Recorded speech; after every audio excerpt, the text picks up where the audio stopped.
¿Qué tal? ¿Cómo están amigos y amigas de esta comunidad? Esta semana se dio a conocer, entre muchas otras noticias en el plano nacional e internacional, el fallecimiento de Henry Kissinger, un personaje que sin duda alguna fue parte medular en lo que hoy por hoy conocemos como esta estructura dominante. Algunos le llaman imperialismo, otros más oligarquía y demás. Pero vamos a profundizar. ¿Quién fue Henry Kissinger? ¿Cuál fue el papel que tuvo en toda esta industria de la guerra, en toda esta industria política?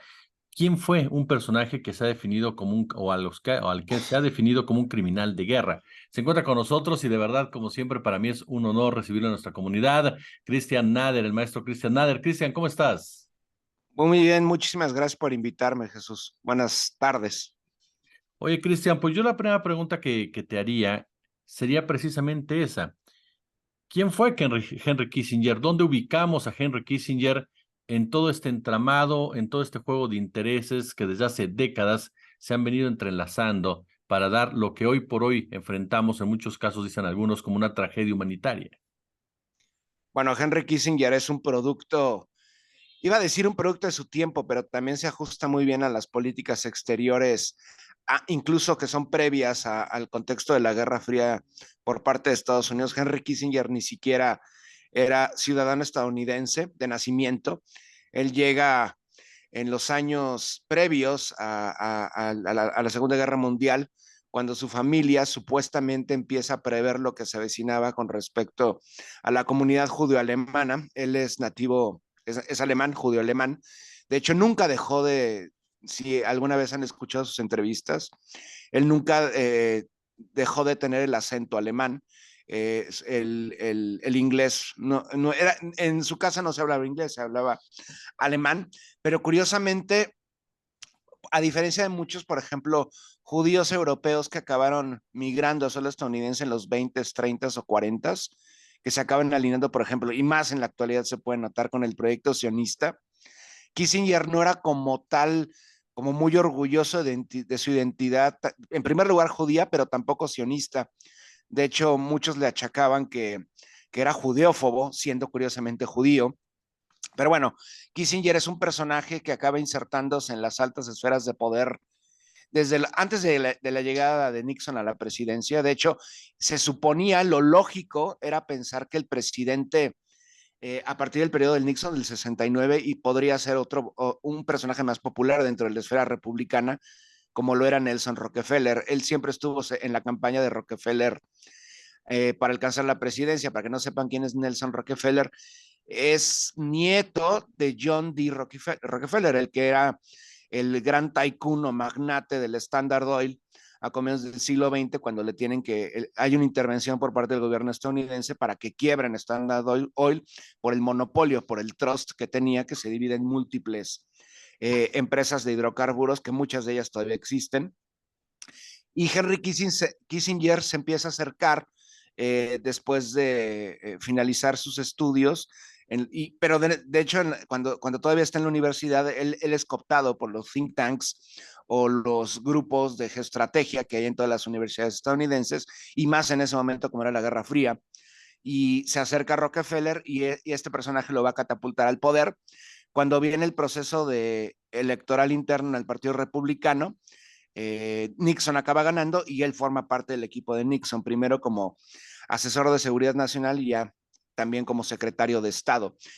Y de hecho, sintetiza muy bien Henry Kissinger, porque muchos piensan que toda la labor genocida pues la hacía Nixon. Nixon realmente, históricamente los presidentes como tal simplemente son la fachada. Detrás de ellos hay todo un equipo, pues prácticamente de mentes maestras que orquestan todas sus campañas de injerencia o invasión.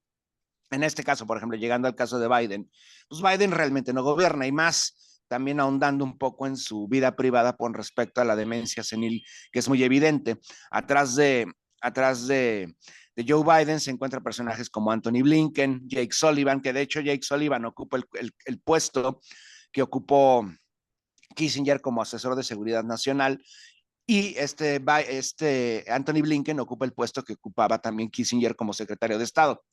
Entonces, ellos realmente son quienes van moldeando las políticas exteriores estadounidenses y Kissinger fue eso, digamos, fue el cerebro de múltiples procesos injerencistas que en verdad la lista vivió 100 años Kissinger y por supuesto, como tú lo adelantabas, es un asesino de masas, es un criminal de guerra, es un genocida.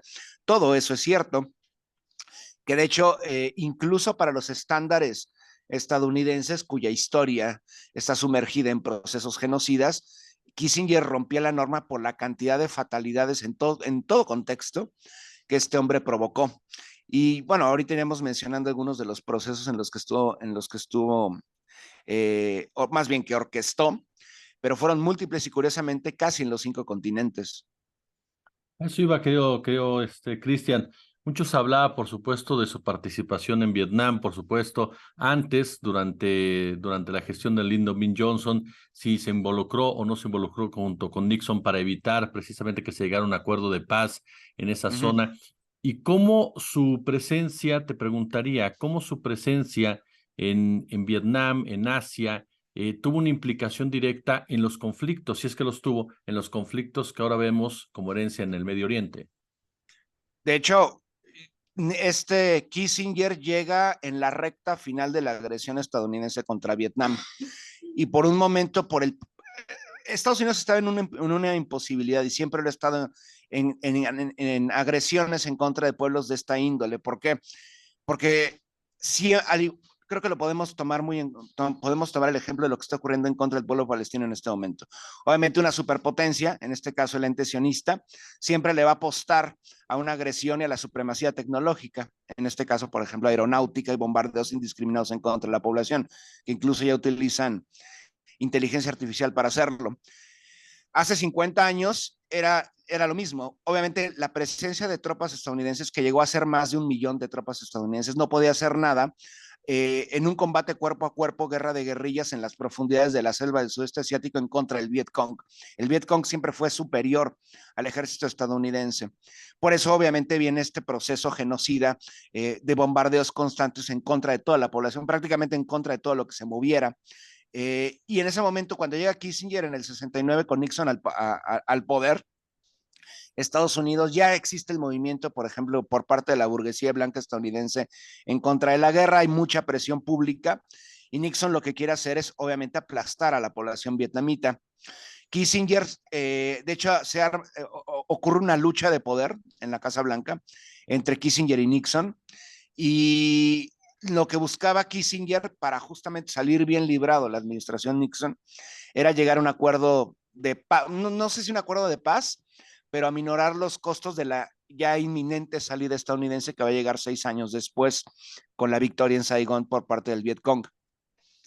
Entonces empiezan a realizar acuerdos de paz o conversaciones por lo menos en suelo parisino. Recuerden que antes de la intervención estadounidense en Vietnam, eso fue parte del imperio colonial francés, era Indochina que involucraba a Vietnam, Laos y Camboya.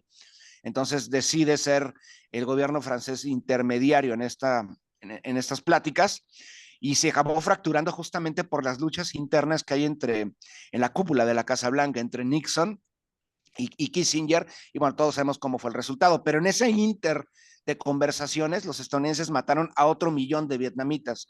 Y sumado a esto, no solamente en Vietnam, porque la resistencia también se había trasladado a las fronteras inmediatas, también en el sudeste asiático, en Laos y Camboya, donde mataron, por ejemplo, solamente en Camboya mataron a 500,000 personas en menos de 12 meses, en uno de los mayores bombardeos de la historia. De hecho, en suelo camboyano todavía existen bombas activas que siguen, que pueden explotar en cualquier minuto. Si ustedes ven un mapa de todos estos 3 países de Vietnam, Laos y Camboya, hay casi, ¿cómo llamarlo? Casi por cada árbol en la ribera del Mekong o en las profundidades de la selva hay una bomba. Y son lugares que están repletos de comunidades tradicionales que pues, es una cantidad de niños mutilados y eso es un escenario muy similar a lo que ha ocurrido, por ejemplo, ahorita que lo mencionabas, como paralelismo en los conflictos en los últimos 30 años, en el caso afgano, ¿no? Que de hecho Afganistán acaba superando en cuanto a presencia injerencista e invasión estadounidense a la vietnamita, lo rebasó por completo, ¿no? Entonces, fue un preámbulo a las agresiones indiscriminadas por parte de Estados Unidos. Que lo repito, no fue lo primero, porque inmediatamente después del 45 en después de la Segunda Guerra Mundial. Tenemos el caso de la península de Corea. La agresión estadounidense en contra de Corea también fue brutal. Sin embargo, el papel de Kissinger es justamente eso, y no se reduce nada más al contexto del sudeste asiático en Vietnam, también, por ejemplo, más hacia el oeste, en el archipiélago de Indonesia, las brutalidades que hizo la administración estadounidense fueron brutales, amparando a una junta golpista como era la de Suharto, que de hecho, previamente a la llegada de Nixon al poder, todavía con Johnson, habían apoyado el golpe en contra de Sukarno, que era el antecesor de Suharto, y una de las masacres, pues yo creo que más brutales de todo el siglo XX, en que mataron aproximadamente 1 millón de comunistas en las grandes purgas, que curiosamente el cerebro es el padrastro de Barack Hussein Obama, este Lolo Suetoro, que ya fungía como agente de la CIA, y posteriormente ya con este Suharto empoderado, a mediados de los 70, en los últimos años de Kissinger en el poder, porque digo Kissinger en el poder porque realmente, sin importar si era Nixon o este Gerald Ford, realmente él dictaba la política exterior injerencista de Estados Unidos. Entonces, permiten al gobierno de Yakarta que realice una invasión a Timor Oriental. Timor Oriental ocupa una isla, mitad Indonesia y mitad Timor, y ahí provocan otro genocidio más. Curiosamente, esta invasión se da en el proceso de coyuntura de descolonización en el sur de Asia, pero también en África, porque Timor había sido una colonia portuguesa. Y de hecho Kissinger planeó, aunque esto no se llevó a cabo, invadir suelo de Angola y suelo de Mozambique por el apoyo cubano que había brindado a los movimientos de liberación nacional en contra del imperio colonial portugués. No lo permiten y Kissinger se desquita justamente permitiendo la invasión de Indonesia en contra de Timor Oriental, ¿no? Y así podemos seguir prácticamente toda la geografía euroasiática y africana está repleta de procesos de injerencista y también en nuestra América, ¿no? Sobra decir lo que ocurrió en Chile o en Argentina. El tema precisamente de Chile y Argentina, dos países, dos arquetipos incluso que tiene que ver con un vínculo económico, con un diseño de un sistema económico que hoy por hoy impera. ¿Cuál es el peso de Kissinger en esa construcción, en esa estructura dominante desde el punto de vista ya financiero? Bueno, en primer lugar, fue el golpe de Estado, por supuesto, del 11 de septiembre del 73, pero también fue el golpe, digamos, económico, ¿cómo le llaman? La doctrina de shock, someter a Chile a un proceso de remodelación a través de un nuevo modelo dentro del sistema mundo capitalista, que es lo que hoy conocemos como neoliberalismo. Realmente fue impuesto en Chile previamente a otros contextos, como fue el caso británico y posteriormente el caso estadounidense. El caso chileno es muy emblemático porque prácticamente los llamados Chicago Boys, se les llama Chicago Boys porque fueron educados en la Universidad de Chicago, regresan a suelo chileno, principalmente en la Universidad Católica de Chile, y desde ahí, cuando llega el golpe de Augusto Pinochet, empiezan a elaborar una nueva política exterior que involucra privatización en todo sentido, un sometimiento a las instituciones washingtonianas económicas, y esto de la mano de una dictadura militar, mientras los Chicago Boys estaban diseñando la economía de Chile con respecto a los dictámenes del Fondo Monetario, del Banco Mundial y por supuesto de Washington. Al mismo tiempo, en el Estadio Nacional de Santiago de Chile estaban matando y torturando a cualquier persona que osara, incluso muchísimos inocentes, ¿no? Y algo similar se repite en el caso argentino, porque luego en el 76 hacen el golpe de Estado en contra de Isabel Perón y acaban colocando a la dictadura argentina encabezada por Jorge Rafael Videla, ¿no? Entonces, era todo este proceso sumergido también en el Plan Cóndor. El Plan Cóndor, para que no lo sepa, fue una política extremadamente agresiva de múltiples golpes de Estado, injerencias, pero que también involucraron la persecución de disidentes o la persecución en contra de cualquier sector opositor en suelo sudamericano, pero también en centroamericano. Esto no comienza con Kissinger, esto comienza en los 50, de hecho. Podríamos considerar que el primer golpe que ocurre es en contra del gobierno de João Goulart, que gobernaba en suelo brasileiro, que viene la primera gran dictadura militar contemporánea, amparada por Estados Unidos, y este modelo lo va a replicar Kissinger y acaba siendo, entre comillas, efectivo para Washington porque mantuvo a raya cualquier movimiento de cercanía con el socialismo a nivel continental.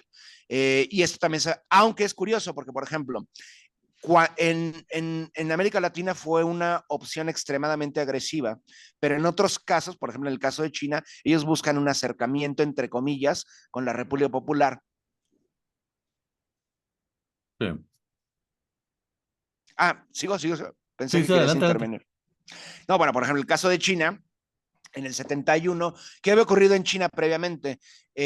Con la muerte de Stalin, en el caso soviético, y el ascenso de Nikita Khrushchev, lo que ocurre es que cada vez hay un mayor alejamiento entre el gobierno de Pekín. Recordemos, la República Popular de China triunfa en el 49-50.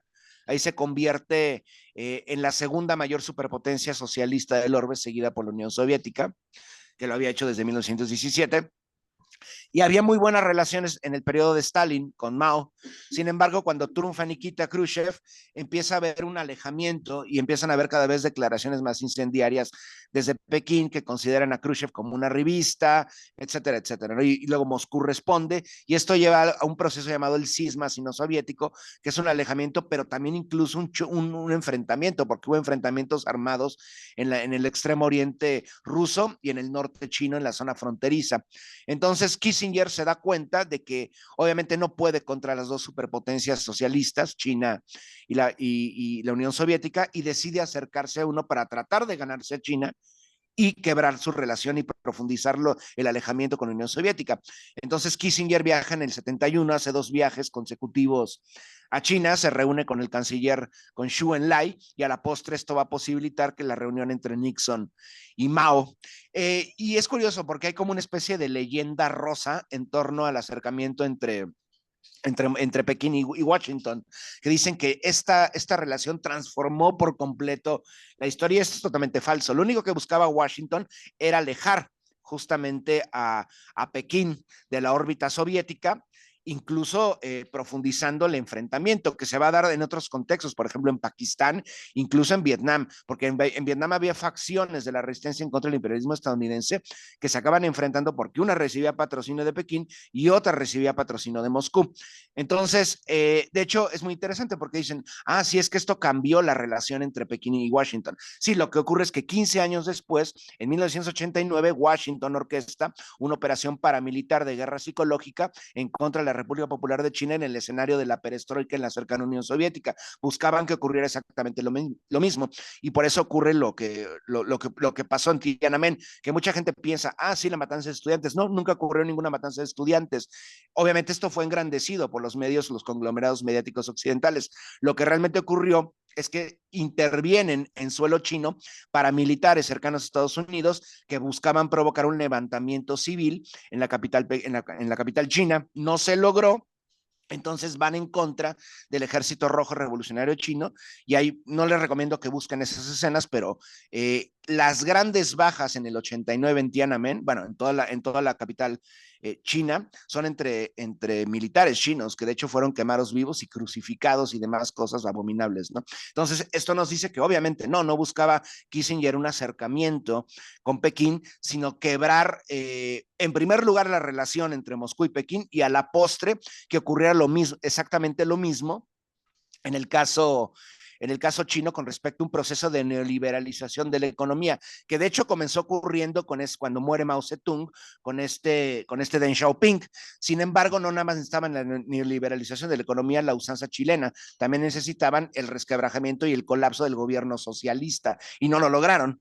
Y ahí empieza nuevamente Washington cada vez alejarse nuevamente de China en los años 90 y posteriormente el camino chino de reindustrialización que llevó a que China sea la mayor superpotencia económica en este momento en todo el planeta.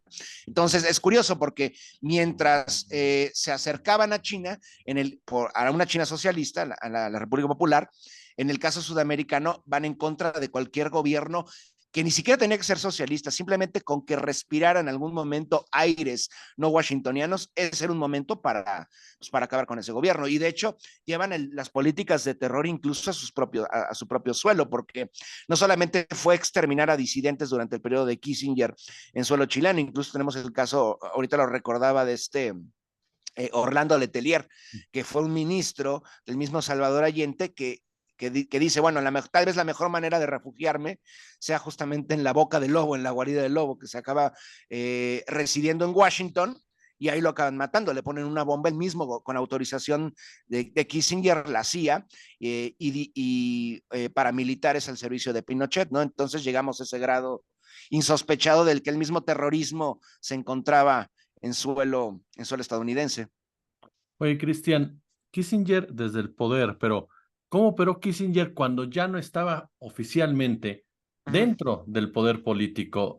Había fundación, había una asociación, una empresa. ¿Cómo operó y quiénes eran sus clientes o qué hacía con esos clientes? Él daba clases y él asesoraba a... Lo que pasa es que después de que sale Gerald Ford del poder, ya entra un relevo ya por parte del Partido Demócrata, que llega Jimmy Carter. Y Jimmy Carter ya va a traer, digamos, a otro equipo, porque había también una lucha de poder entre las mismas facciones de la política exterior estadounidense. Y ellos, con Jimmy Carter, aunque ya muy bien con Reagan, va a comenzar otra política que se llama el rollback. El rollback es, vaya, que sea una política mucho más agresiva, a diferencia de lo que buscaba Kissinger, que buscara ser como, entre comillas, o por lo menos públicamente, conciliadora. Y es cuando surgen personajes como Zbigniew Brzezinski, que curiosamente tampoco era estadounidense de nacimiento, él era polaco, además de un supremacista. Entonces Kissinger lo que va a hacer en los últimos, lo que hizo realmente en los últimos 50 años fue dar charlas en universidades, pero también asesorando al mismo gobierno estadounidense. De hecho, en 2001, en el periodo de Bush, en este proceso, la guerra contra el terror, el llamado nuevo siglo americano de los neoconservadores, Kissinger se va a volver a insertar como asesor, digamos, temporal del gobierno estadounidense con George Bush hijo en su política de destrucción de Afganistán y de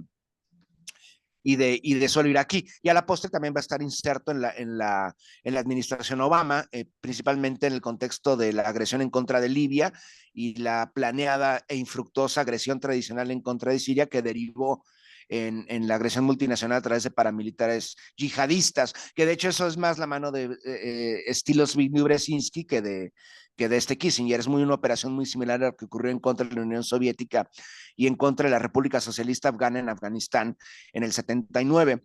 Es interesante porque después de que sale Kissinger del poder, en un primer momento empiezan a practicar sus mismas, digamos, las mismas tradiciones de Kissinger al poder, pero se le sale todo de control justamente a Estados Unidos porque no tienen una mente maestra tan maquiavélica a la usanza de Kissinger. Por eso van a perder la República Islámica de Irán, porque lo que Kissinger hubiera hecho en ese momento era decirle al Shah de Irán, a Reza Pahlavi, que aminorara la represión en contra del pueblo, y justamente con la administración Carter y luego con Reagan, obviamente esto no llegó y esto posibilitó la revolución islámica, ¿no? Entonces, Kissinger se dedicaba a asesorar incluso a gobiernos extranjeros, forjó una relación, vaya, no puedo decir que de amistad, pero sí cercana al gobierno de Xi Jinping en China, al gobierno de Vladimir Putin, y al mismo tiempo mantenía una buena relación con las administraciones estadounidenses consecutivas, tanto con Trump, pero también con Biden. Bueno, Biden, vaya, con Anthony Blinken, por decirlo de alguna manera, ¿no? Que Anthony Blinken, de hecho, Anthony Blinken está a medio camino entre las dos posturas usuales en política exterior imperialista estadounidense. Por un lado, tiene influencia de Kissinger, pero también tiene muchísima influencia de Zbigniew Brzezinski. Y de hecho, esto que está haciendo el ente sionista en este momento, de destruyendo Palestina, yo creo que con Kissinger jamás hubiera ocurrido algo así, porque tuvo sus consecuencias en el 73. En la guerra del Yom Kippur, Ramadán, en el momento en que el ente sionista se empieza a ver rebasado, Washington manda una tanda brutal de armas. Y es en ese momento cuando viene la reacción en el Golfo y se da el bloqueo petrolero que acabó costando millones de dólares para los países eurooccidentales. Y eso, de hecho, fue que se lograra, que el rey Faisal lograra recapacitar, fue un logro de Kissinger. En este momento, pues ya no tenemos esa, aunque sí tenemos una situación normalizada con el ente sionista por parte de las petromonarquías del Golfo. Pero este escenario no hubiera ocurrido con Kissinger. Vaya, es un genocida, por supuesto, ¿no? Pero incluso entre los genocidas hay una mentalidad distinta. Y en este momento lo que estamos viendo en la Casa Blanca es un genocidio desenfrenado sin una fuerza que restrinja todo el poder, porque incluso la presión pública en Estados Unidos cada vez es mayor en cuanto a su apoyo al ente sionista. Finalmente quedó Cristian. ¿Por qué nunca se le juzgó? ¿Por qué ni siquiera cayó junto con Nixon con el tema del Watergate? ¿Por qué nunca vimos a Kissinger responder a este tipo de crímenes? No, de hecho, dicen que Kissinger no sabía de Watergate, pero digo, es muy poco probable. Él sabía todo lo que ocurría en la oficina Oval.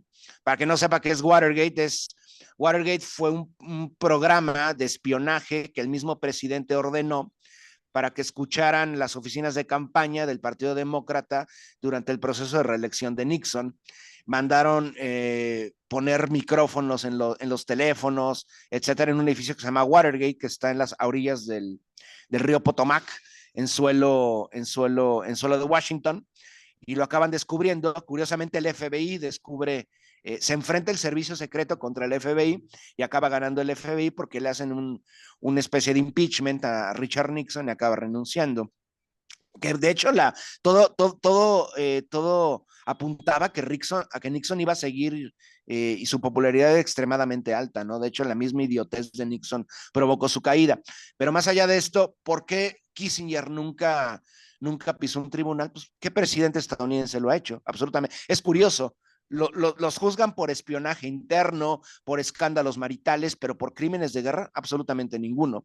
Y no me refiero a secretarios de Estado, asesores de seguridad nacional como Kissinger, sino a mismos personajes, los mismos presidentes, y la lista prácticamente es enorme. Todo el siglo XX está repleta de genocidas, porque obviamente las mismas instituciones occidentales que fueron construidas para juzgar a criminales, a veces, por supuesto, ni siquiera criminales, como la Corte Penal, etcétera, tienen pánico por parte de Estados Unidos de que juzguen a un funcionario estadounidense. De hecho, hay una política exterior estadounidense, eh, se aprobó el Congreso de que si la Corte Penal Internacional llega a juzgar a un funcionario estadounidense, Estados Unidos, o a capturar una orden de captura, Estados Unidos tiene la posibilidad de invadir Países Bajos, a La Haya, donde se encuentra el tribunal, rescatar ese personaje e incluso acabar con el gobierno que patrocinó la captura de este personaje. A ese grado llegan los estadounidenses. Hay una impunidad absoluta y bueno, era de esperarse que jamás iban a juzgar a Henry Kissinger